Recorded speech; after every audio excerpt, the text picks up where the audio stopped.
Hare Krishna, devotos, mis reverencias a todos. Jai Shila Prabhupada. Aquí estamos en un nuevo episodio de Bhakti 360, Conciencia de Krishna en todas partes, desde las redes de Hare Krishna Mar del Plata, con este espacio para intercomunicar, para vincular Occidente con Oriente y el mundo en que vivimos con la antigua tradición del Bhakti Yoga.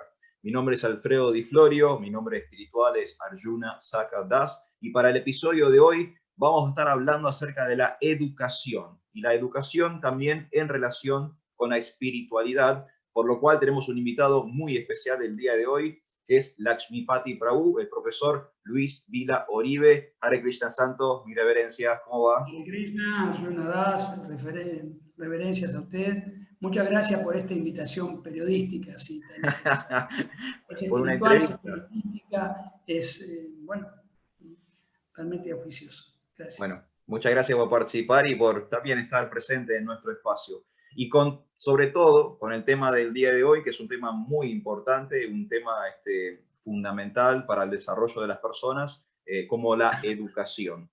Vamos a hablar de la educación, vamos a hablar también de la educación desde la espiritualidad, pero para que las personas lo conozcan, para aquellos que están viendo el episodio de hoy, sepan quién es. Cuénteme un poquito sobre su formación académica, cómo se está desempeñando hoy como docente y demás. Bien, muchas gracias. Bueno, así de jovencito, yo fui por el lado de la ciencia, de las matemáticas, era bueno en eso. En realidad, mis experiencias con la educación, con los años, tengo 58 ahora, me di cuenta que eran desde la escuela. Cuando tenían los compañeritos, yo terminaba rápido, así como, ¿no? Como que me gustaba la matemática y era bueno en eso. Pero ellos tendían a preguntarle al que sabe. A mí me encantaba atender a los, ¿no? Y ayudar a los compañeros, me encantaba. Después de años razono que eso fue mi primera incursión en la docencia. Claro. Después, a los 19 años, empecé a trabajar, me invitaron a dar clases, así. Yo dije, bueno, me gusta la docencia. Bueno, particulares, ¿sí? En aquel tiempo.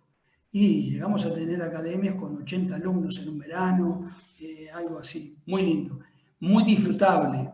Claro. La vida trae muchos problemas, pero cuando yo cierro la puerta en el salón, me olvido del mundo. Claro, tal cual.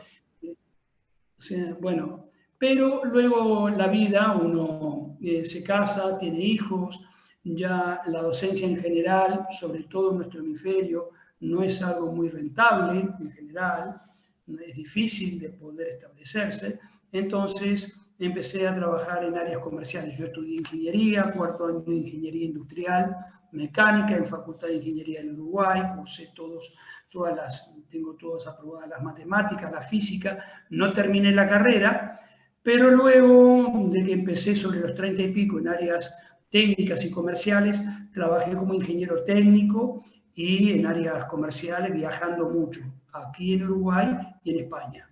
Barcelona, Madrid, viajé mucho. Claro. ¿Sí? Durante 18 años, primero de los 19 a los 30, me dediqué a la docencia. A partir de los 30, durante 18 años aquí en España, en áreas comerciales y técnicas, trabajé para distintas empresas multinacionales, Petroquímica, Shell, Betz Derbon aquí en Uruguay, ¿no? Bueno, para otras empresas también italianas, ¿sí? O sea que recorrí un poco el mundo. Qué ¿sí? bueno. No porque me gustaran las áreas comerciales, lo tecnológico me gustaba más, pero lo podía hacer y uno tenía que desarrollarse, tenía que vivir. Claro, claro. Después, sobre los 40 y pico de años, me di cuenta, alguien me dijo, ¿no? Un espiritualista, me dijeron, tiene que cambiar de actividad, usted tiene que volver a más tranquilo, algo diferente. Y alguien me dijo, un devoto me dijo que sabía astrología y esas cosas, me dice, veo muchos chicos en su futuro, muchos muchachos en su futuro. Y yo me reí y dije, no puede ser. La única manera es volver a la docencia. ¿Podré volver? Claro. En realidad, siempre digo como el vino viejo, realmente volví como reforzado en la docencia, volví con la experiencia de vida y que había tenido, la volqué a la docencia. Por ejemplo, ser más efectivo, ¿no? Cuando de joven me salvaban matemáticas y física, me salvaban el 60-70%, con 6, 7 y 8. Hoy en día me salvan el 80, el 90%. Claro. Y muchos con 12, con 10. En este periodo de diciembre tuve 3 10, 3 12. Ahora de tarde me dicen, de mañana me dice una chica que está estudiando otra materia, yo me saqué 11. ¿No? Tengo varios. O sea, como que la mayor parte de los jóvenes de 8 para arriba. Eso para mí es una realización, Claro. de que estamos entre comillas, por un buen camino. En un buen camino, en un sistema educativo que tiene muchos problemas para mí, ¿no? Muchos problemas. Es un problema local, es un problema Claro. general, ¿sí? De que hay que producir un cambio serio. Tengo yo propuestas, ideas para cambios serios, pero bueno, eso tiene que verlo mucha gente, ¿no? Autoridades, no solo en la educación, sino también las autoridades ejecutivas, la legislación, el mundo empresarial, Claro. el empleado mismo. O sea, tiene que haber un quórum general, social, para producir un cambio sustantivo que sea realmente de peso. Y realmente no veo esa posibilidad general, ¿no? En este momento. Claro. La gente está, los países y los gobiernos están más preocupados por el COVID y por la economía, y por la educación no tanto, pero la educación tiene sus importancias. Bueno, y para introducirnos en el tema de hoy, digamos, bueno, una primera definición, si nos puede contar qué es la educación, porque a veces tenemos como una idea vaga respecto a qué es educación. Yo digo educación y se me presenta en la cabeza la imagen de un nene sentado en un aula, pero digo, ¿eso es la educación o hay otra cosa? Es un concepto más amplio. ¿Qué es la educación? Educación. La palabra educación viene del latín educare, que significa sacar de adentro, hacer aflorar. Sacar de adentro, aflorar, ¿qué? Las cualidades internas. Claro. ¿Sí? Tanto materiales como espirituales. Tanto materiales como espirituales. ¿Sí? Se dice que el conocimiento realmente está en el interior. Ese es educar. Otra cosa es instruir, dar información de afuera con ciertos fines. Ah, ok, ahí ya hay una diferenciación ahí. Exacto. Hay 3 tipos de educación, vamos a llamarle. Yo la divido en 3. Otros pueden clasificarla de otra forma, pero van a entender cómo yo la clasifico y se van a dar cuenta que todo tipo de conocimiento está en alguno de esos 3 tipos de educación. La educación social, que es la que recibimos a través de los centros de educación y centros universitarios, que está pensada o estructurada para que las personas consigan una posición social y un trabajo. Claro. Posición social y un trabajo. Ese es el fin. O al menos si persiguen otros fines, no se ven. Realmente no se ven, ¿sí? Que por otro lado no se está cumpliendo ni esos propios fines, porque la gente estudia, los jóvenes estudian muchas horas, entre lo que estudian dentro del colegio, más en las horas de práctica externa, deberes y trabajos especiales, Claro. 10 horas, 12 horas están trabajando, ¿sí? Durante montón. muchos años. Y lamentablemente mucha gente sale con el título y tiene que trabajar de otra cosa. Frecuentemente se da eso.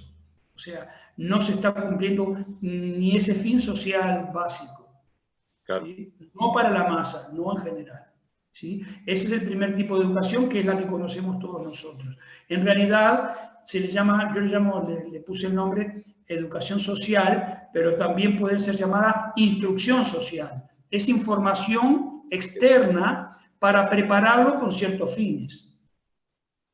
En realidad, esos fines, si uno lo analiza un poco más, nuestros países, para saber si el sistema de educación, para poder medir el sistema de educación si está bien o si está mal, pasan por las pruebas PISA, por ejemplo. Pero las pruebas PISA están generadas por organismos que están asociados directamente al sistema de multinacionales. Claro. Claro. Por lo tanto, estamos midiendo la educación, ¿sí?, por los beneficios o que también se adaptan las personas del mundo al sistema de multinacionales. Claro. Pero aquí viene lo peor de todo. O sea, Estamos preparando a alguien para las multinacionales. Por eso se pregunta, ¿y para qué sirve esto y aquello y lo otro, los jóvenes? Y no entienden por qué tienen que ver logaritmos, polinomios, trigonometría, porque ahí se vas a tener que ver probablemente. Sí, pero lo peor de todo es lo siguiente, que en cualquier país, en Uruguay, y la proporción es igual en otras partes del mundo, ¿sí? En el campo laboral, más o menos el 95% de la gente trabaja en el mercado, trabaja en la pequeña y mediana empresa. Menos de un 5% trabaja en empresas multinacionales. Claro. Entonces estamos preparando a la gente ¿para qué? Sí. Se va a generar obviamente el famoso efecto embudo, ¿no? Mucha gente para un solo puesto y no va a suceder. Exacto. Ahora, por otro lado, educar, ¿qué se entiende por siempre? ¿Qué se entiende una persona educada? Una persona educada es una persona de buena voluntad, tranquila, que se expresa bien, ¿sí? Eso es una persona educada. Una persona instruida es una persona que ha estudiado mucho, ¿sí? Persona educada se refiere a que tiene cualidades internas. Persona instruida se refiere a que tiene cualidades externas. Claro. Hace unos días pasó una amiga de aquí del barrio, Fiorella, una señora que cocina muy rico, hace cosas muy lindas, y tiene una muy buena modalidad. Y ella me dice, Luis, le voy a comentar algo muy personal. Dice, en la fiesta nos reunimos en familia y estaba mi hermano. Mi hermano es brillante, dice. Él es abogado y escribano. Y durante todo este periodo tan difícil tuvo muchísimo trabajo. Y él estaba muy preocupado por su trabajo. Pero tiene un problema serio. Él se lleva muy mal con su suegro. Opina diferente que él. Entonces, y está muy en tensión con él.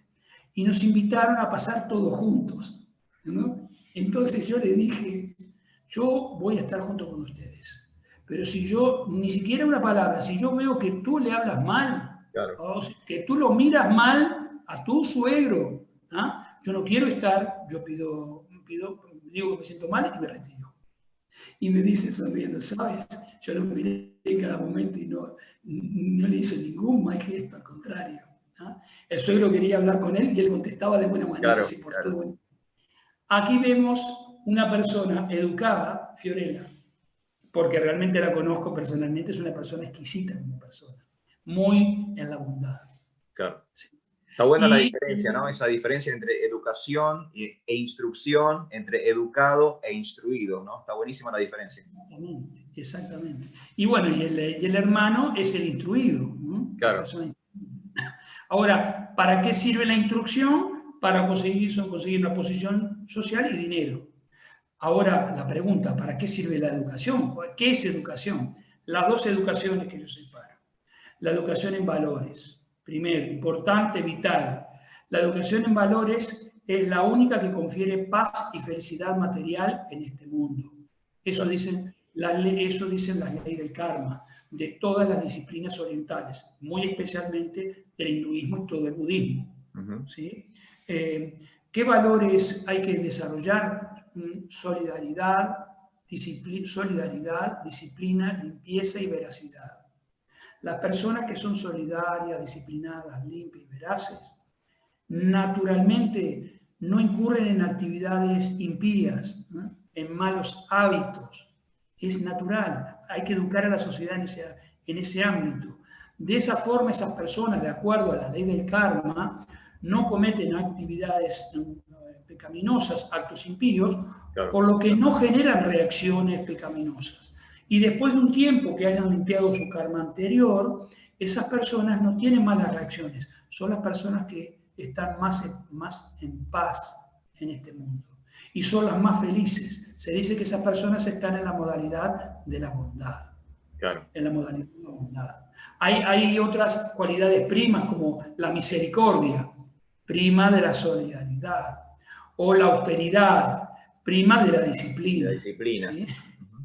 Esas cuatro cualidades son muy, muy importantes. Entonces, por lo que acabamos de decir, las personas que desarrollan eso son las personas más felices y más en paz desde el punto de vista material, porque entran en armonía con el universo, entran en armonía con la sociedad, entran en armonía con la familia, entre en una forma de armonía consigo mismo. Esto no es caprichoso lo que se está hablando. Son de los grandes maestros de la India, muy especialmente Srila Prabhupada, quien trajo todo este conocimiento a Occidente sobre los años 60. Y tiene un gran movimiento a nivel mundial, muy reconocido maestro en India, en Occidente, a nivel de universidades, en sus libros en particular. Bueno, entonces, así que tenemos la educación en valores, que eso tiene que tener todo el mundo. Con la educación en valores frenaríamos todo lo que es, por ejemplo, los problemas de violencia, ¿sí? Los femicidios, claro, las drogas, las matanzas entre grupos. Una persona, Prabhupada hacía este ejercicio, decía que una persona que tiene esas 4 cualidades no puede cometer actividades pecaminosas. Imagínense un ladrón solidario, disciplinado, que sea de corazón limpio, que sea veraz, que diga siempre la verdad, no existe. Es difícil, difícil. No existe. Y así cualquier actividad hacía ese ejercicio, ¿no? Jugando con los 4 valores de la persona civilizada o de la cultura civilizada. Cultura civilizada significa esos 4 valores. Eso hay que desarrollarlo. Lamentablemente, Arjuna, no, en nuestro sistema educativo eso no está implementado. No por lo menos en forma general. Como yo lo he conversado cuando daba clases en institutos, en liceos, tenía en algún momento, le decía a Diana Spencer, por ejemplo, teníamos una linda relación, ¿sí?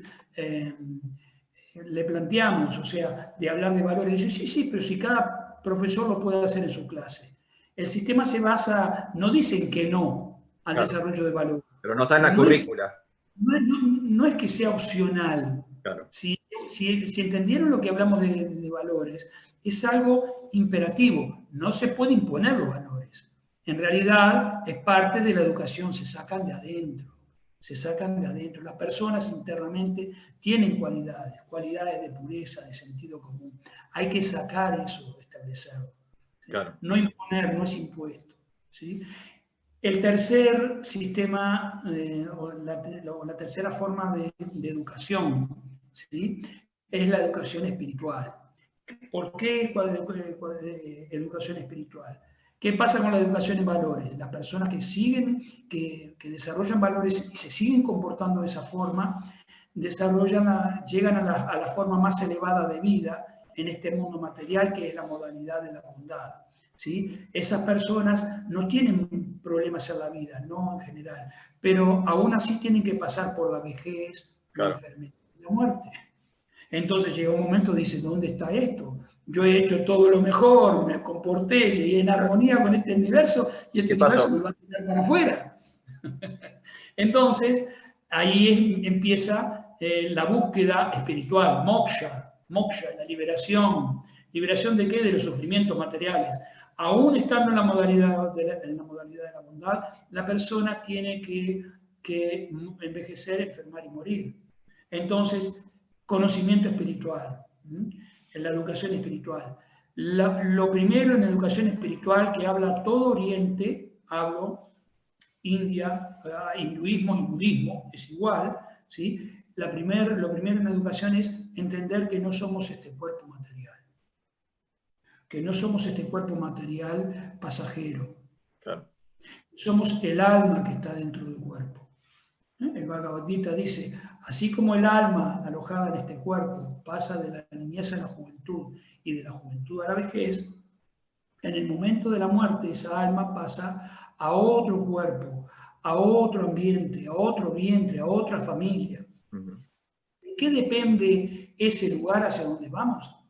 Perdón. Depende de 2 cosas, de nuestros deseos anteriores y de nuestras acciones anteriores. Si hemos deseado bien y actuado bien, la consiguiente buena cuna. Claro. Pero por ignorancia, la mayoría de nosotros, lamentablemente, deseamos cosas que no son buenas. Deseamos drogas, o deseamos el mal a otra persona, o deseamos algo que no nos corresponde, porque no es lo nuestro. No está hecho para nosotros. A cada uno lo que le corresponde. ¿Sí? Y actuamos mal y en consecuencia tenemos malas reacciones.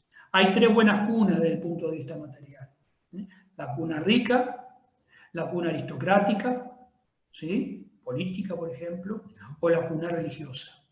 ¿Sí? Por ejemplo, nuestro presidente, Lacalle Pou, ¿no? ¿Sí? Yo comentaba el otro día, es un ejemplo de muy buena cuna, muy buen karma. Cuna rica, nació en cuna rica. Claro. Cuna aristocrática, sus padres y su abuelo fueron presidentes del Uruguay. Claro. ¿Sí? Y, bien, cuna rica, aristocrática, ¿sí? Y cuna religiosa, su familia es religiosa, son católicos. Él tiene una carrera, bueno, igualmente, en la Universidad Católica del Uruguay, abogado, es eso. Pero es una persona así que tiene un karma de ese tipo, o sea, muy bueno. Pero, por otro lado, entonces, ¿qué es el fin de la vida? ¿Buscar buen karma? No, porque hasta con buen karma hay que envejecer, enfermar y morir. ¿Sí? El comprender que el alma eterna, ¿sí? No muere es el primer paso, pero luego, ¿qué somos más allá de eso? ¿No? ¿Qué relación tenemos con el universo? Si somos eternos, ¿cómo podemos ascender en eso? Bueno, eso es parte del conocimiento espiritual, que sería para otro capítulo que ustedes saben muy bien. ¿Ah? No, está bueno, está bueno. Está bueno porque sí. En base a esto que comentaba del concepto de educación, me hizo acordar también a una idea de Sócrates, de Platón, esto de la mayéutica, de que en realidad el docente es quien saca las buenas cualidades de dentro de su alumno, no es que está trayendo una información nueva, sino que le está dando como herramientas para autoconocerse. En las dos educaciones que hablamos, la educación en valores y la educación espiritual, es sacar de adentro. La naturaleza está dentro. Las cualidades son internas. Las personas saben qué es ser solidario. Saben qué es portarse bien. Claro. Lo saben, está dentro. También hay una pelea interna en esas cosas con otras cosas impuestas externamente. ¿Ah? Estamos en un ambiente donde lo bueno es recibir, pensamos de esa forma. Cuando en la espiritualidad se sabe que la gran felicidad viene cuando uno da a otros. En particular, las grandes almas hacen eso. Son personas que están realizadas por dentro, se sienten en paz y felices y viven dando a otras personas. Eso es así. Jesucristo, Buda, ¿no? Las grandes almas. Es eso. Por otro lado, de las dos educaciones, ¿cuál hay que dar? ¿Cómo es el orden? Lo urgente impide hacer lo importante. La educación urgente es la educación en valores, que debe tener todo el mundo. Como parte, incorporarlo como parte de la instrucción social. ¿Sí? Como parte de la instrucción social, o lo que llaman educación, sistema educativo. Tendría que ser incorporado de muchas formas. Tengo proyectos, tengo cursos hechos sobre valores, cómo introducir técnicas diferentes de introducción de valores, esas cosas es importante. ¿Sí? Esto es parte de la ingeniería social. La ingeniería social a veces la utilizan para cosas egoístas, pero se pueden utilizar para muy buenas cosas. Hacer una ingeniería social para desarrollar valores en toda la sociedad. Seríamos mucho mejor sociedad, sin duda alguna.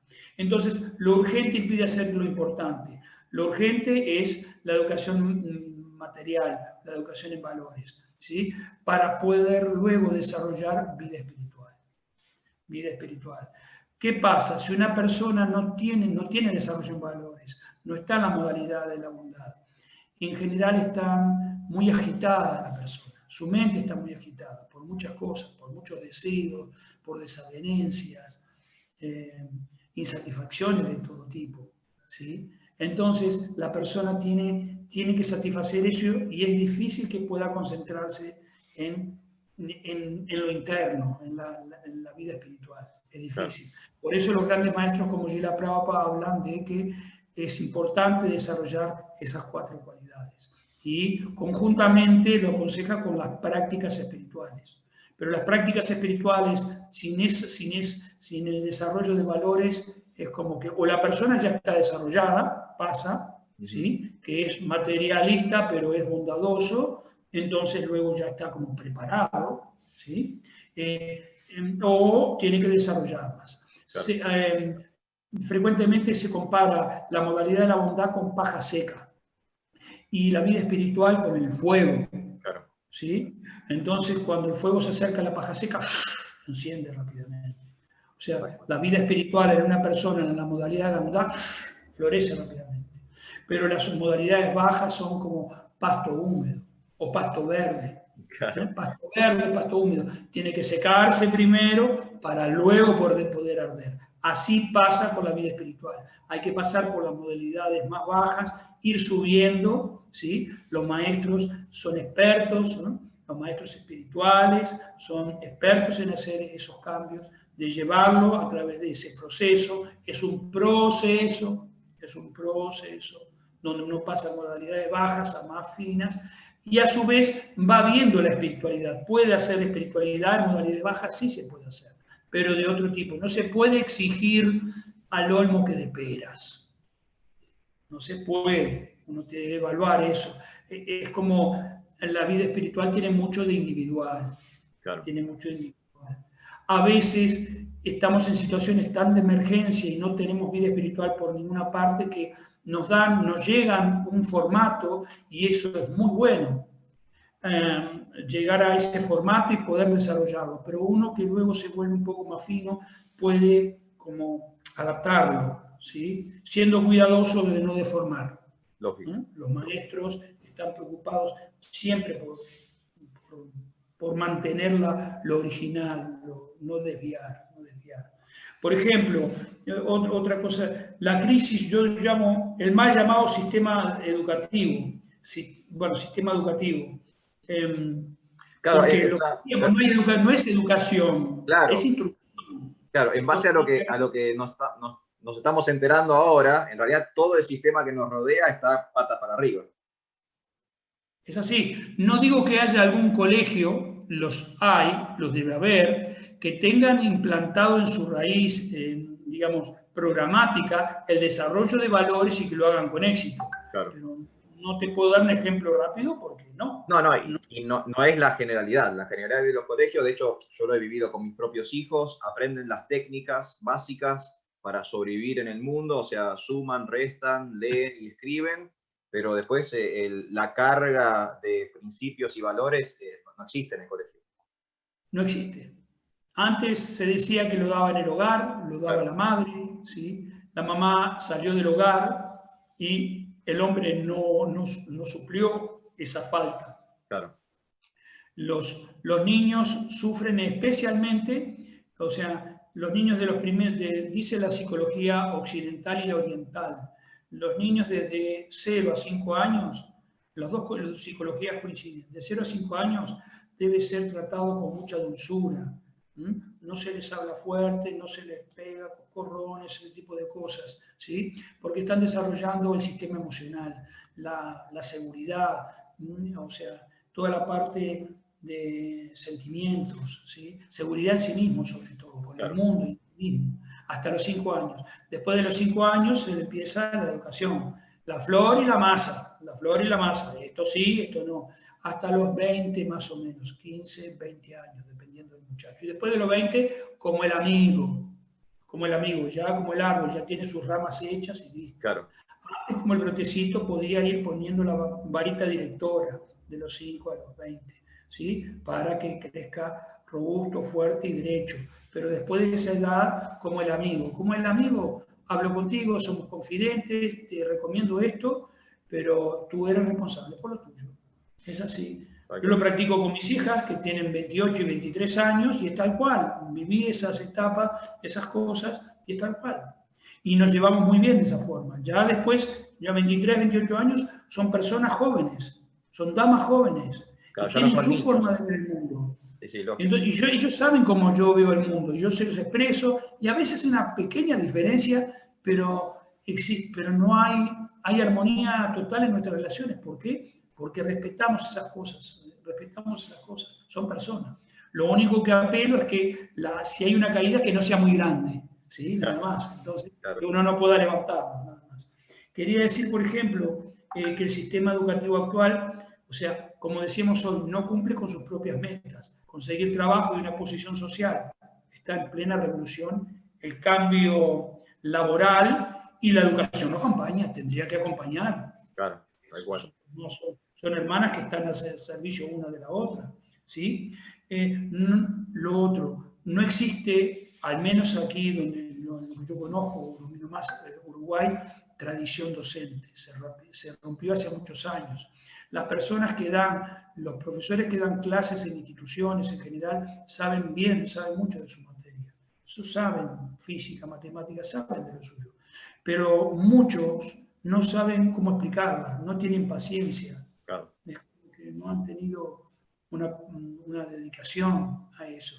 Yo no soy docente de profesión, ¿sí? En realidad, cuando tenía 22 años me dijeron, Luis, porque yo empecé a los 19 y me encantaba dar clases y me había entregado a las clases, ¿por qué no vas a estudiar al IPA, Instituto de Profesores Artigas?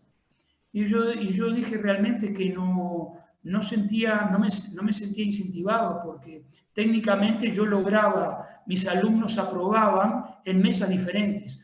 Yo lograba que los jóvenes pudieran satisfacer los criterios de distintos profesores sin conocerlos. O sea, el conocimiento estaba ahí. Claro. Y yo decía, y además me venían muchos profesores, muchos alumnos, y me siguen viniendo, que no le entienden a profesores egresados del sistema educativo. Claro. Eso es durísimo. Eso es durísimo. Por eso digo, está rota la tradición docente. En secundaria y en universidad, que es lo que más me atañe. ¿Sí? Pero en primaria no. En primaria, aquí, ¿cómo es? Son 4 años la carrera, y las maestras, hasta donde yo sé, tienen como un sello en común, son como gallinitas con sus pollitos. Exactamente. Claro. La mamá de mis niñas también es maestra, ya jubilada, 30 y pico años. Y yo viví en entornos de maestras, compañeras, de familia, y íbamos a reuniones, y vi personas maestras o personas que venían de distintos lugares del país con modalidades diferentes, pero todas tenían un sello docente muy importante. Aquí en el Uruguay todavía se conserva la pedagogía. Claro. Para ser un docente, la primera cualidad del docente es la empatía. Es la empatía. Poder entender qué está pasando del otro lado, cómo siente la persona, por lo menos con respecto a la materia. ¿Sí?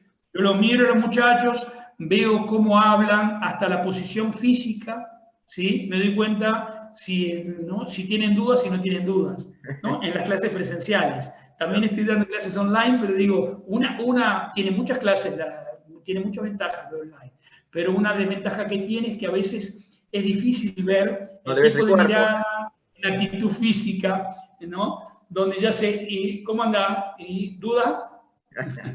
Ese tipo de cosas, ¿sí? Pasan de esa forma, ¿sí? Después, las 4 fuentes de conocimiento, ¿no? Las 4 fuentes de conocimiento.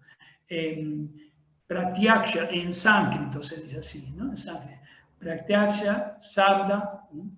Bien, Pratyaksha, Anumana, Sabda y luego Paramatma. Pratyaksha es la primera fuente de conocimiento a través de los sentidos, pero los sentidos son imperfectos. Claro. Entonces, si bien nos dan conocimiento, nos dan información, tenemos que usar lentes o tenemos que levantar el volumen. A veces cometemos errores a través de los sentidos frecuentemente. O sea, que no son totalmente confiables. Si bien es una fuente de información, Pratyaksha, a través de los sentidos. ¿Sí? Anumana, por la especulación mental. Yo creo que es así, me parece que es así, siento que es así.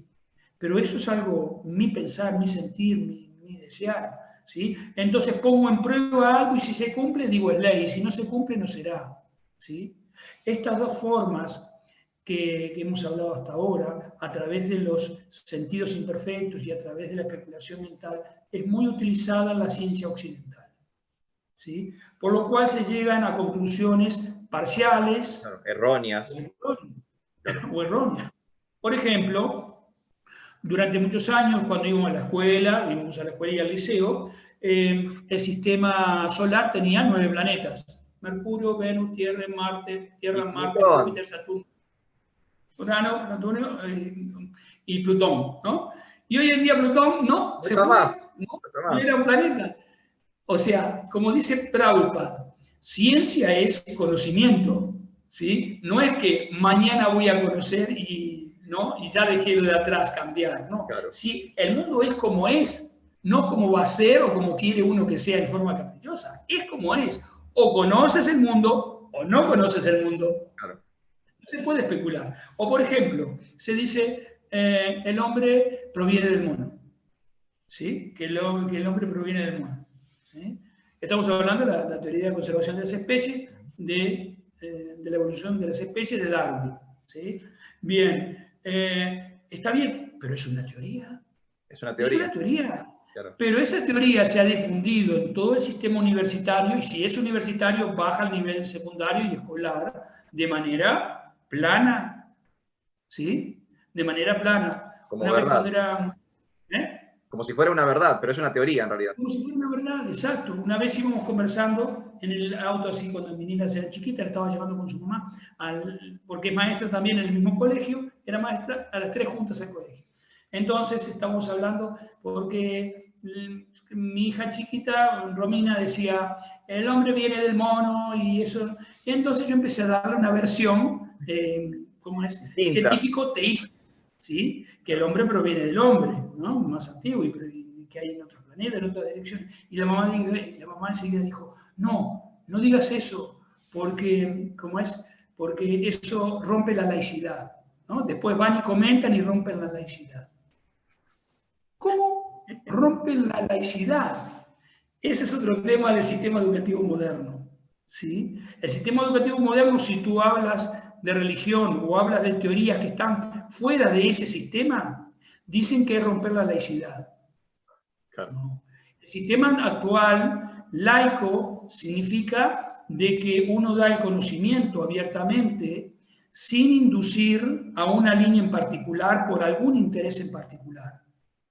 En realidad, verdadero conocimiento significa exponer claramente las distintas teorías, las distintas formas, los distintos conocimientos, y si el que está presentando, el docente que lo está haciendo, tiene predilección por uno de los sistemas, yo digo, yo soy adepto a este sistema, claro. por esto. A la gente eso le encanta. Esa es la forma de educar. En una universidad se hace de esa forma, lo aprendí de grandes, de grandes profesores, como Krishna Chetra Swami, por ejemplo. ¿Sí?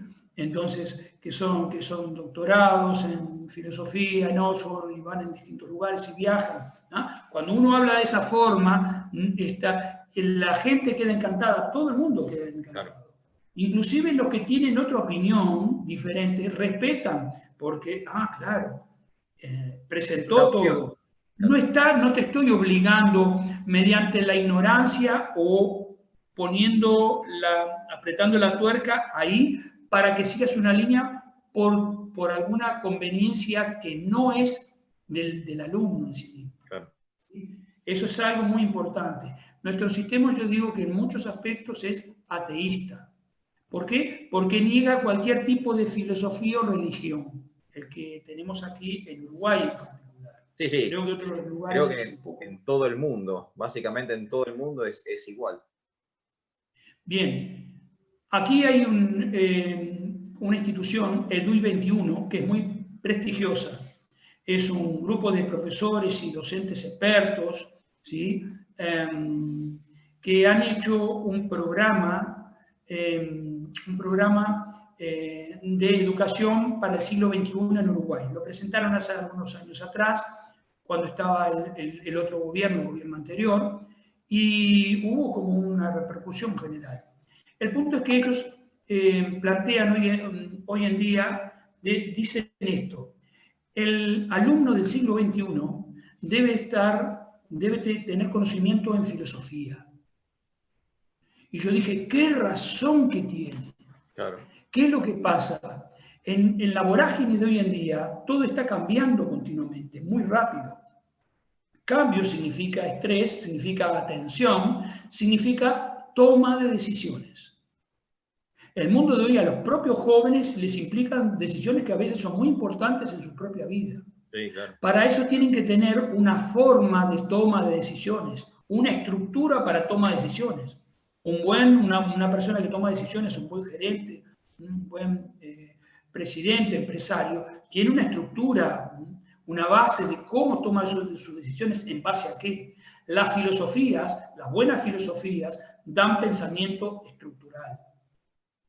Entonces yo digo que en la materia de filosofía debería ser algo como más desarrollado, ¿no? Claro. De alguna forma, ¿sí?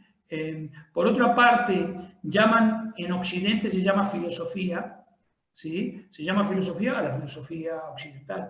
También. Se da títulos de Muy licenciado reducido. en filosofía, y no conocen las filosofías orientales. No conocen la filosofía china, la hindú, la japonesa, no se conoce. Son licenciados en filosofía occidental. Exacto. O sea, ese tipo de cosas. Occidental, europea. Europea.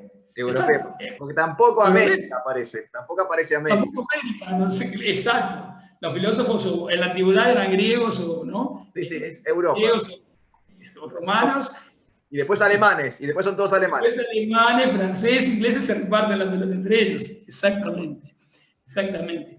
Bien, bueno, no todo tanto se reparte en aquellos lugares. También, por ejemplo, las matemáticas que me atañen, es como que uno en las matemáticas, cuando se dedica a esto, tiene como dos áreas, la educación o la investigación matemática. Yo realmente siempre me dediqué a la educación porque soy un enamorado de la educación. Pero trabajando en área educativa encontré mecanismos y métodos muy potentes donde hay ciertos tipos de ejercicio, ¿ah? En cálculo de sexto año, límite, creo que todo el mundo pasó cálculo de límite, derivadas, esas cosas, donde uno calcula límites en forma mucho más sencilla. ¿Sí? Encontré eso y justamente en esto ya lo había armado hace tiempo, teoremas, ¿sí? Teoremas que demuestran la validez de ese formato muy corto para resolver en un paso lo que normalmente se resuelve por cambios de variable en 8 o 10 pasos. ¿Sí? Y mañana voy a hacer digamos, ¿cómo es el reconocimiento, o sea, más que nada ponerlo en el sistema legal. Después veremos la publicación. O sea, va a haber un teorema Oribe. Imagínense un teorema Vila-Oribe. Hay que ponerle nombre, hay que ponerle nombre. Realmente, sí, pasa eso. ¿Sí? Es como que no hay un nombre, ni siquiera teorema latino en matemáticas. Claro, claro.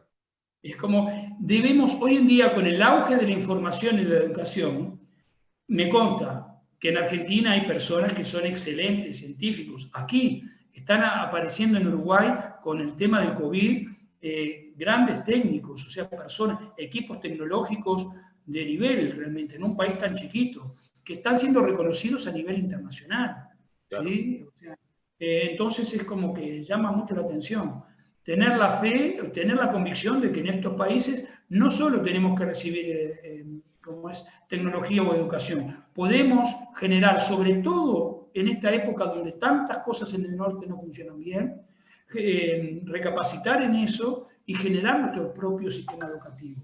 Hace unos años atrás, un político de Uruguay, un senador, había propuesto crear la Universidad de la Educación en Uruguay. Y dije, qué bueno. Muy bueno. Eso es lo que hay que hacer. Claro. Eso, darle la Universidad de la Educación. Una universidad completa para entender. ¿Por qué? Porque eso te va a resolver muchos problemas. Primeramente, va a tener que estar instalado oficialmente la educación en valores. Y eso le va a hacer un enorme bien a la sociedad desde su raíz. ¿Sí? Y después al sistema educativo unificarse. Pero eso fue antes de una campaña política, digamos, de elecciones, pero luego empezó la campaña de elecciones, eso se olvidó. Y no quedó. Claro. Y no quedó. Tendremos esperanza de que pueda haber algo parecido, pero me gustaba mucho de algo estructurado, exactamente. Sí, me gustaría volver un poco a lo que habíamos charlado antes, esta diferencia entre instruir y educar, que también me imagino que es la diferencia entre adoctrinar y educar, porque a veces no es como la película de Pink Floyd, uno ve a los nenes como pasar por una una cinta, todos cortaditos iguales, a todos se les dijo lo mismo, y es como que hay poco espacio para el desarrollo humano dentro del sistema. Hay un maestro de yoga, Krishna Kshetra Swami, un gran maestro, muy erudito, doctorado en filosofía, Oxford, decía, en religiones, filosofía. Él viaja dando clases en universidades, en varias en China, en toda Europa, en Estados Unidos. Y cada 2 o 3 años, usted lo conoce, ha traducido para él, ¿sí? Al español, muy bien. ¿Sí?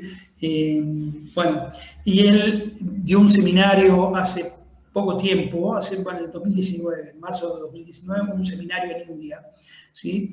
Educación, no adoctrinamiento. Educar, no adoctrinar, ¿sí? ¿Qué es una y qué es otra? A veces la frontera puede ser un poco difícil. Claro.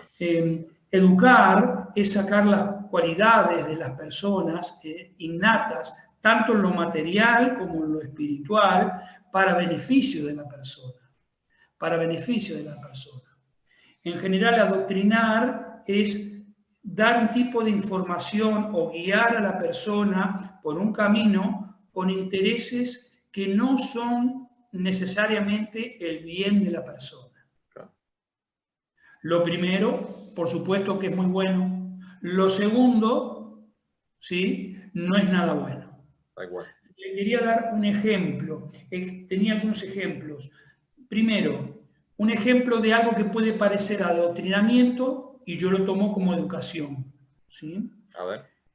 Para la preparación de exámenes de mis alumnos, ¿sí? Ellos vienen y quieren preparar, y es lo que se hace, en un mes y medio, un mes y medio, 2 meses a máximo, estar de 0 a 100. ¿Sí? Claro. Cuando ellos cursan el examen, cuando cursan la materia, son 8 meses. Cada materia, matemáticas o física, tiene más o menos, son cursos de 120 a 140 horas anuales. Yo esos cursos los doy en 30 a 36 horas y me salvan el 80 al 90% y me salvan con 8, con 10 y con 12. ¿Cómo hago? Claro, ¿cuál es el secreto? Ahí está. Entre comillas, podría llamarse adoctrinamiento. No lo es. Yo hay cosas que les digo. Entonces, yo voy muy, ¿cómo es? Concreto. Aprendí a ser concreto. De mi vida en España, aprendí a ser concreto. Los españoles son muy concretos. No dan vuelta. Claro. No dan vueltas. No, muchos de ellos tienen varios dichos referentes a esto. Hombre, mucho gregre para decir Gregorio, mucho tete para decir te quiero. A saco, dale, a faena, a trabajar. No te enrolles. A saco, no te enrolles, dale. ¿No? Eso se me grabó en el corazón después de 8 años de vivir en España. ¿Sí? Y lo incorporé a la docencia. Claro. Y me di cuenta de que en este mundo nosotros nos enroscamos mucho. Esto es muy de latino, ¿no? Es muy de latino en general. Y apliqué lo directo. Hoy en día tengo como métodos depurados, ¿sí? Muy directos y depurados, con los que en poco tiempo logro que la persona vaya de 0 a 100. ¿Sí? Entonces, pero en esos métodos depurados, a veces no estoy pensando, no estoy viendo que salga solo de adentro. Estoy introduciendo cosas fuertes de fuera. Claro, tiene que ser práctico. Claro, pero lo hago con un fin, cuyo fin es el solo beneficio de la persona a la que se le está instruyendo. Claro. ¿Sí? Eso es importante, ¿no? Otro ejemplo, adoctrinamiento. Adoctrinamiento, por ejemplo, el sistema de educación habitual, yo digo que adoctrina en una cultura ateísta, porque condena las expresiones hasta de los alumnos, las expresiones de tipo religioso u otras filosofías, que no sea la de ellos. ¿Cómo es? Comer, dormir, aparearse y defenderse. Comer, dormir y aparearse y defenderse. En ese entorno. Si se habla ahí, sí, si no, eres raro. Eso no es bueno. ¿Sí? Como dice las culturas orientales, ¿sí? Eso es las actividades animales son. Comer, dormir, aparearse y defenderse. ¿Sí? Además, el hombre, de tener esas actividades, lo que lo hace diferente al ser humano es la posibilidad de comprender su propia existencia, comprender la naturaleza del ser, para qué estamos en este mundo, ¿no? ¿Cuál es nuestro fin? ¿Cómo tenemos que actuar? ¿Qué tenemos que hacer para liberarnos de los sufrimientos? ¿Cómo podemos dejar de envejecer, enfermar, morir? ¿Cómo podemos estar en armonía con este mundo? Esas preguntas. Eso corresponde al cuerpo humano, a la naturaleza humana, pero no lo es para un animal. Cuando el humano niega eso, está en la plataforma animal. Tal cual. La educación material que le den es como darle abogacía y escribanía, pero me peleo con todo el mundo y no, como que no camina, hay algo que lo cierra. Tal cual. Después, también otro tipo de adoctrinamiento es cuando puede ser religioso, por ejemplo, si es muy cerrado, ¿sí? No si es muy cerrado, a veces el adoctrinamiento, puede haber adoctrinamiento y me consta que muchas veces es bien intencionado. La persona que adoctrina porque no tiene formación docente, porque no entiende que la educación no se puede obligar a nadie a ser educado. No se puede. No se puede. A que tenga la voluntad. Tú puedes inducir a que barra, pero no le podés inducir, sé feliz. ¿Sí? Está en paz. Si tú quieres lograr eso, no, tienes que pasar por otro proceso. ¿Sí? Entonces, a veces por ignorancia y porque se está solo y porque a veces se manejan por metas, por fines, hay que lograr esto en tanto tiempo. Tal cual. Es común. En el mundo de la administración pasa eso. Sí, alcanzar objetivos. Alcanzar objetivos muy concretos. ¿Sí? Yo me reconozco, no soy buen administrador, ¿sí? Porque le doy prioridades a otras cosas que a veces no es el objetivo o el tiempo correspondiente. ¿Sí? También Bhakti-Bhujan Swami, mi maestro espiritual, dice administrar el quinto sufrimiento del alma en este mundo, el quinto sufrimiento. ¿Por qué? Porque dice que hay 4 sufrimientos asegurados. Envejecer, enfermar, morir y nacer, y volver a nacer. Porque uno piensa en el sufrimiento de la madre que pare y el hijo que está dentro. Sí, tal cual. Es un sufrimiento. Entonces, los 4 sufrimientos asegurados, pero administrar el quinto sufrimiento del alma en este mundo. ¿Por qué? Porque no es fácil complacer a todo el mundo. Siempre hay diferencias. Si uno quedan contentos, otros no. Es un tema muy difícil de hacer, ¿no? Pero bueno, uno tiene que tener... Entonces, adoctrinar puede ser que a veces no sea una mala intención, y también puede haberla, ¿no? ¿Sí? El tema es que en el adoctrinamiento lo que está es, de alguna manera se le está dando algo por una meta que no tiene que ver con el bien específico de la persona. Se lo está usando. Claro. Sí, como una manipulación. Manipulación, exacto. Claro, es otro nombre de lo mismo, ¿sí? Bien. Quería aprovechar este pequeño corte para consultarle algo, porque no sé si tiene conocimiento o lo ha investigado, estudiado de alguna forma. Siempre se dice que quizás los sistemas educativos nórdicos, ¿no? Que Noruega, Finlandia, ¿no? Como que están en un nivel superior. ¿Es real, no es real? O sea, ¿hay una parte del mundo que tiene mejor manejada la educación o no? Gracias por su muy oportuna y buena pregunta. Gracias. En Occidente, uno de los que nombro son los sistemas nórdicos, ¿no? ¿Cómo se da cuenta que el sistema nórdico funciona? Noruega, Finlandia, Suecia, los países nórdicos. Y también el norte de Europa, el norte de Europa, ¿sí? Pero en particular ellos. ¿Cómo se da cuenta de eso? En los países nórdicos cierran las cárceles. Están cerrando, todos los años han cerrado cárceles. Disminuyen. ¿Por qué cierran las cárceles? Porque no tienen clientes. La gente ya no delinque. No delinque. ¿Y por qué no delinque? Porque está satisfecha. ¿Y por qué está satisfecha? Porque hay desarrollo de valores, hay orden, hay organización, respeto, hay inclusión social, de todo, muy inteligente y bondadoso. Material, pero muy inteligente y bondadoso. Claro. Esa es la razón. Otra medida de que es un sistema donde hay educación. Los países nórdicos compran basura. ¿Cómo es eso? Todo el mundo quiere sacarse la basura. Todo el mundo se quiere sacar encima. Ellos compran basura. ¿Qué pasa? ellos son muy ordenados con todo lo que son los desperdicios y clasifican todas las basuras. Entonces, aquello que no es útil, ¿sí? Que no se recicla, siempre tiene como tres partes: lo que se recicla, ¿sí? Lo que puede ser quemado, ¿sí? Y luego lo que se tira es lo mínimo, ¿sí? Pero entonces ellos tienen sistema de generación energética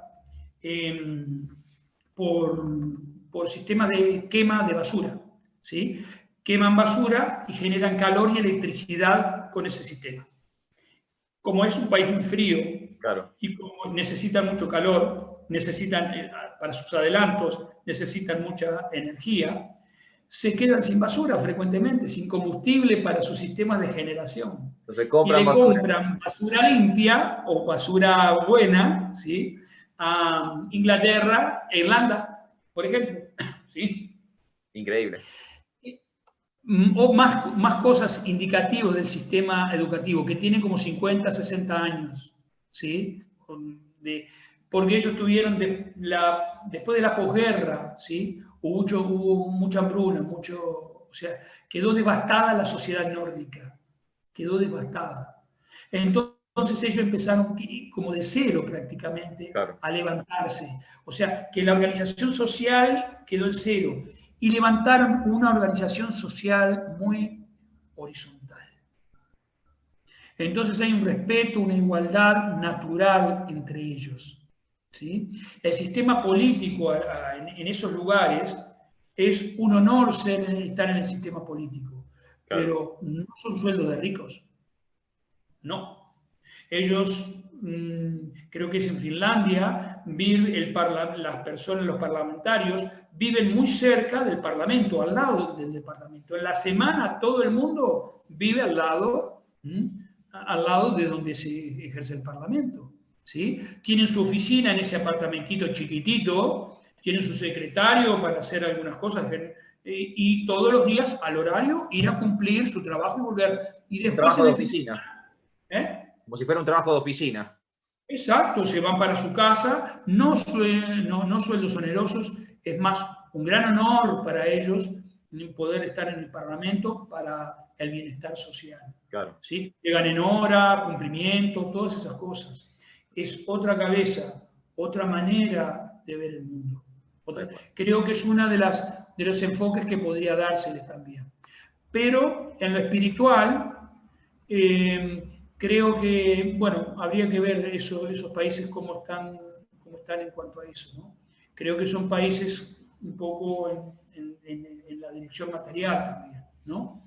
Claro, que Entonces les la satisfacción material termina no siendo satisfacción material, por lo que decíamos al final. Claro. Si uno se identifica con este cuerpo, está destinado a sufrir en la vejez, porque el cuerpo se envejece, enferma y luego muere, pero uno no es el cuerpo, es la primera buena noticia. Pero eso hay que cultivarlo a través de la vida, para poder percibirlo uno mismo, no es entenderlo externamente, sino poder percibirlo. Claro. Poder realmente sentirse que uno no es el cuerpo. Y eso redunda en ¿qué? En una muerte muy digna. Dos personas mueren, una con una idea material del cuerpo y otra con una idea espiritual del cuerpo. La persona que piensa que es el cuerpo se siente muy angustiada, sin duda alguna. Y la otra tiene esperanza de vida cierta. Y es más, dice, por fin me van a sacar este cuerpo que ya no me sirve y me está dando problemas de años. Pasa. Pregunten a las personas que están en situaciones, doctores o enfermeras en lugares críticos, y lo ven todos los días. Tal cual. Tal cual.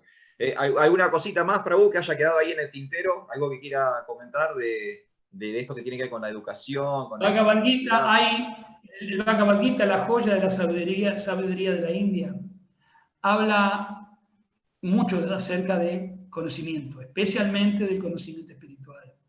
El Bhagavad Gita, capítulo 13, del 8 al 12, ¿sí? Son varios versos juntos, que habla donde Krishna, Krishna es Dios para la tradición de la India, ahí lo tenemos en una película hermosa, en su forma de Shyamasundara. ¿Sí? De color, Shyama significa de color de nube de lluvia, ¿no? Es un color hermoso. ¿Sí? Krishna dice en el Bhagavad Gita, la joya de la sabiduría de la India, ¿sí? Empieza diciendo las características de la persona con conocimiento. ¿Cuáles son los indicios de la persona con conocimiento? Y nombra 20 cosas diferentes. Lo primero que dice es ausencia de orgullo, sin orgullo, ¿sí? Que no tiene orgullo. Ausencia de falso ego. Son las dos primeras que nombran. Claro. ¿Sí? Esos son los dos primeros indicativos. Para mí esto es maestría, esas palabras. Y bueno, todo lo que se dice en ese verso es muy auspicioso. Desapego personal, desapego de las masas, distintas cualidades. Pero lo que apunta es, tú sabes si una persona tiene conocimiento espiritual o no por su actitud. Eso es lo primero. Eso es lo primero. Otro gran verso a través del Bhagavad Gita 9.2. Raja Vidya Rajagujam Pavitram Ida Uttamam Pratyakshavagamam Dharmyam Susukam Kartum Avyayam.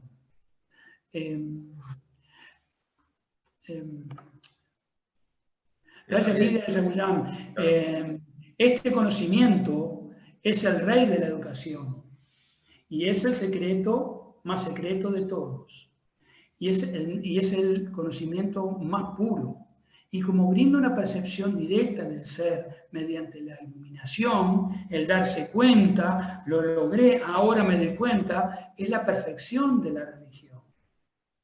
Además, es eterno, no pasa de época y se practica con alegría. Se refiere a el proceso espiritual original que en la cultura tradicional de la India se le llama Bhakti, servicio devocional amoroso a la suprema personalidad de Dios. Cuando uno sirve al Padre en forma amorosa, sin intereses egoístas, eso es servicio devocional. Y esa es la máxima expresión de vida espiritual y la máxima expresión de vida, en realidad, en este mundo. Esas personas logran la mayor felicidad, logran la felicidad espiritual, que es eterna.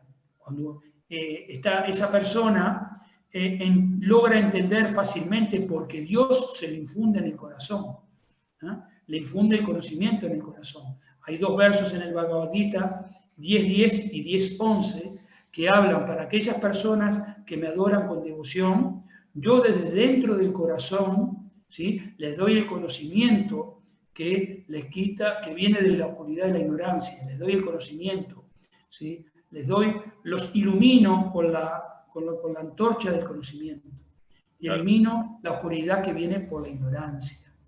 Desde dentro del corazón, cuando uno lo adora sinceramente a Dios, Él le da el conocimiento desde dentro del corazón. Tal cual. ¿Sí? Cuando hablamos de las formas de conocimiento, hablamos dos fuentes de conocimiento. Pratyaksha, la de los sentidos, luego hablamos de Anumana a través de la especulación mental, pero los dos muy importantes, Sabda a través del escuchar de la fuente correcta, de los maestros, de las personas que ya saben. El sistema educativo normal se basa también en escuchar a los maestros, o sea que también está ahí. Pero eso hay que hacerlo también para otros conocimientos. No es que yo ya tenga un título universitario y como tengo un título universitario, no tengo que escuchar a nadie o no tengo a nadie arriba. Ya no escucha más a nadie. Lo que está diciendo Krishna, el orgullo es el problema. Claro. Estaba subiendo y te quedaste cortito. ¿Sí? Y después la cuarta fuente es Paramatma, Dios en el corazón, que cuando uno se vuelve sincero realmente, quiere saber la verdad, no quiere hacer su negocio, sino que quiero estar en paz, estar feliz, quiero saber cómo puedo hacer las cosas bien, en armonía con este mundo, conmigo y con los demás. Cuando uno busca eso, Krishna dentro del corazón, Paramatma, habla. Eso es lo que dice 10.10, 10.11 del Bhagavad Gita. Qué bueno. Santo, ya que estamos hablando de Krishna, del Bhagavad Gita, me gustaría conocer un poco su historia personal, cómo usted conoció a los devotos, cómo conoció el Bhakti Yoga, cómo se introdujo en conciencia de Krishna. Bueno, yo tenía unos ya 33 años, algunos lo hacen más pronto, son más afortunados. Si de algo me arrepiento en la vida, es de no haber conocido la espiritualidad profunda de la India, antes, porque me hubiera ahorrado mucho sufrimiento. ¿Sí? Me hubiera ahorrado mucho sufrimiento. Es que uno sufre por falta de conocimiento, en realidad, ¿sí? A veces yo como joven era bien intencionado, como muchos, tenía mis proyectos. A los 18 tenía el proyecto de que a los 25 quería tener un título ya terminado, Claro. ¿sí? Ya quería tener la carrera terminada, una posición en una multinacional, como es o ser o tener mi propia empresa, ¿sí? Estar casado con la princesa dorada, ¿sí? Ya tenía todo armado. Claro, entonces uno trabajó, a ver si algún joven siente algo de esto o ha planificado eso, o algún veterano que entre nosotros no lo ha hecho, por favor, todos los días. Esos son los planes de todo el mundo. Y son malos, no son malos, pero son materiales nada más. Ese no es el fin de la vida. Porque si uno se pone a ver, y después que ponle que tienes la mucha suerte, por buen karma, de lograr todo eso, ¿cuánto dura? Claro. Una característica de este mundo material es que todo está, ¿cómo es? Todo termina. Lo bueno y lo malo, todo termina. Entonces, lo bueno, hacer tanto esfuerzo, un proyecto tan meditado, con tanto tiempo, para que luego termine fracasando de alguna forma, ¿sí? Claro. Fracasa por de muchas formas. Entonces, no era muy inteligente mi plan. Por suerte se empezó a frustrar a los 25 años cuando ya tenía avanzada la carrera, pero no la podía terminar, distintas dificultades, esto. Entonces empezó una frustración interna. Y eso me llevó varios años, ¿no? Inclusive tenía como una corbata atada en el día, sentía como una angustia. Una angustia. A los 33 años, Como una angustia. Sí, exacto. A los 33 años, mi hermano Alejandro me trajo Bhagavad Gita, él practicaba ya hacía tiempo. Mis otros dos hermanos más chicos también practicaban hace tiempo. Yo les llevo a ellos al siguiente 8 años y a los otros 14, 15 años, y mucho tiempo antes tienen de práctica. Yo tengo unos 25 años de práctica, ellos tienen como es 30 y pico de años. Son muy afortunados, sobre todo porque lo hicieron más de pequeño, se ahorraron muchos problemas. Y el Bhagavad Gita, no puedo creer, ¿qué es esto? El Bhagavad Gita. Bueno, y por alguna causa empecé a leer el capítulo 2 del Bhagavad Gita. Cuando estaba en la mitad del capítulo 2 del Bhagavad Gita, yo lagrimeaba, lloraba. Claro. Y decía, como llegué a casa. Llegué a casa, ahora entiendo qué es lo que me pasaba. Yo tenía mi programa, mi chip estaba mal orientado, tenía un mal programa de vida, ¿no? Y me sentí una renovación total. Sentí que tenía el resto de esta vida y la que viene. El capítulo 2 declara, y inclusive yo seguí estudiando el capítulo 2 durante muchos años. No avancé en otros capítulos. Claro. Porque me sentía satisfecho. Porque realmente me sentía satisfecho. ¿Y por qué? Años después me entero que el Bhagavad Gita, el capítulo 2, es el resumen de la obra. Claro. Y el Bhagavad Gita es el ABC de la vida espiritual. O sea que el resumen del ABC de la vida espiritual, yo me lo había leído en 72 versos. Por eso estaba satisfecho. ¿Ah? Pero luego, ya viviendo en España, visitaba todos los domingos templos tradicionales de la India, ¿no? Preciosos templos en Barcelona, ¿sí? De ISKCON. Entonces, y me gustaba mucho hablar con los demás y hablar con las personas acerca de vida espiritual, sobre todo los que eran más nuevos y eso. Pero me di cuenta que que necesitaba saber más filosofía. Entonces empecé a avanzar en eso. ¿Sí? Después, bueno, me desarrollé, ¿no? En un cierto tiempo quise estudiar, volver a rehacer mis carreras en Barcelona. Estuve para entrar en la UBA, no la UBA de Buenos Aires, Universidad de Buenos Aires, sino en la Universidad de Barcelona, que también es UBA, ¿no?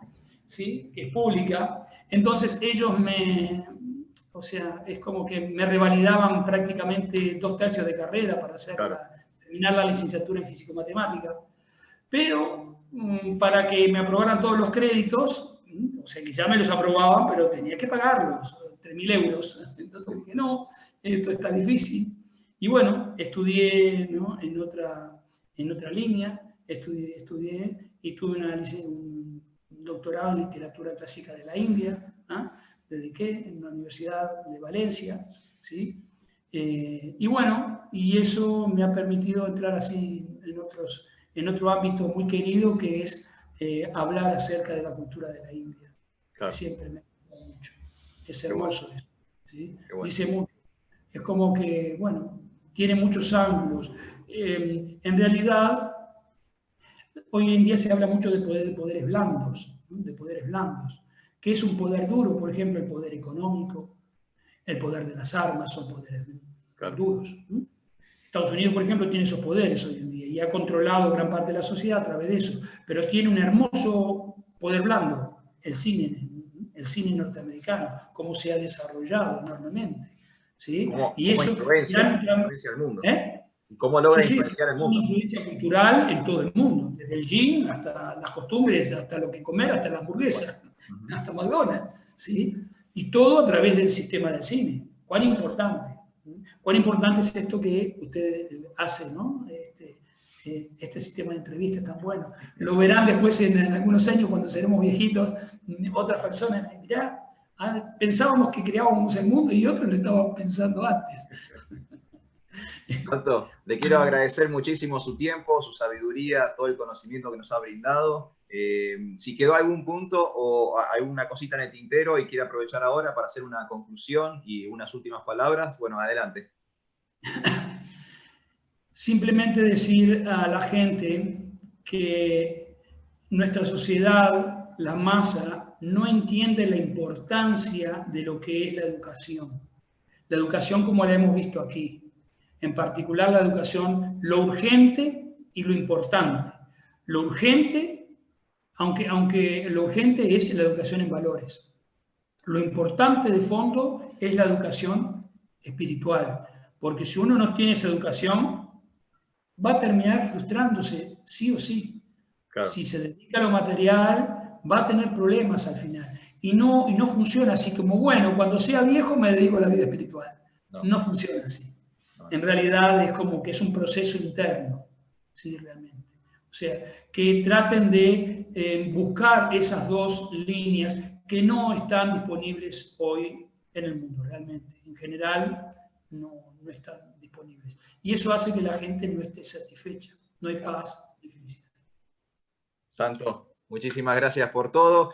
Si alguien quiere conectar con usted y quiere conocer su instituto, su academia, no sé si quiere pasar algún contacto o decirnos cómo institutovedas.com. ¿Cómo, Prabhu? Repetilo. Instituto Vedas, con B corta y así como suena, Vedas, Instituto Vedas, todo seguido, .com. Esa es mi página web. Otra, WhatsApp. Me gusta mucho el WhatsApp, la verdad que da mucha amplitud. 095-152-985. La característica de Uruguay que no. Uruguay. 095-152-985. Perfecto. Santos, muchísimas gracias por la charla del día de hoy. Gracias por el tuyo, todos los éxitos, que siga este programa, que se expanda, que se expanda. Muchas gracias, Prabhu. Bueno, y a todos los que están viendo, un abrazo grande. Hare Krishna, Hari Bol.